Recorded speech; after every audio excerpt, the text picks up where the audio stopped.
Bonjour, je vais vous présenter une nouvelle petite vidéo de la série 62 notions pour comprendre le Japon ordinaire.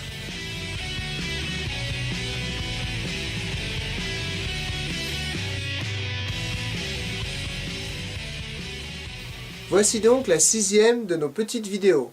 Cette fois-ci, nous allons étudier la notion de yaku, c'est-à-dire le rôle, la fonction.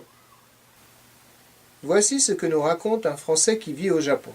Pendant des années, quand j'achetais quelque chose dans un magasin et que je ne voulais pas de sac, quoi que je dise, on m'en donnait toujours un.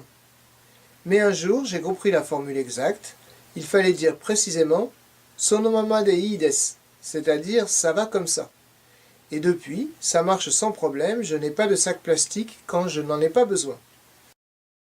On voit qu'on est encore une fois attaché à la forme, à la manière dont sont faites les choses, tout autant qu'à leur contenu.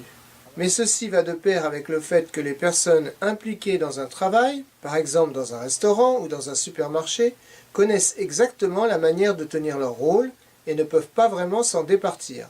Ainsi, les visiteurs au Japon sont surpris du caractère apparemment robotisé des employés dans les magasins, les restaurants ou les administrations. Ceux-ci utilisent toujours les mêmes formules, leurs gestes mêmes sont stéréotypés et cette impression est renforcée par la présence de nombreux uniformes.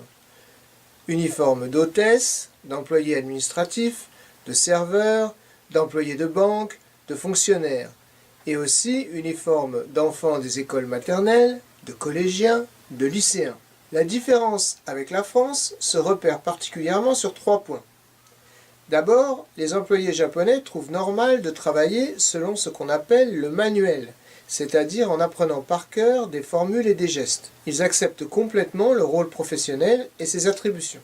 De plus, comme ce ne sont pas l'école ou l'université qui forment les gens, mais l'entreprise, et que chacun peut endosser différents rôles, chacun peut occuper toutes sortes de postes.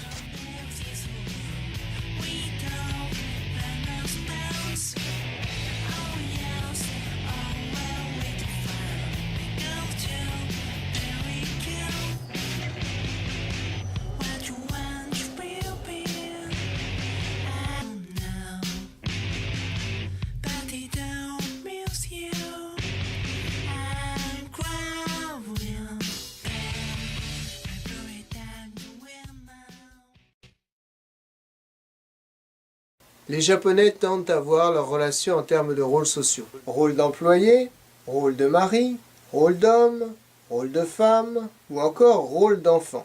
Et ils tendent à se conformer à des stéréotypes et attendent que vous le fassiez aussi. Enfin, en France, l'identité personnelle se construit selon la position sociale, à travers le niveau d'études, l'emploi, l'origine sociale, l'origine ethnique, le type de loisirs, etc. Au Japon, l'identité sociale se construit en fonction du moment.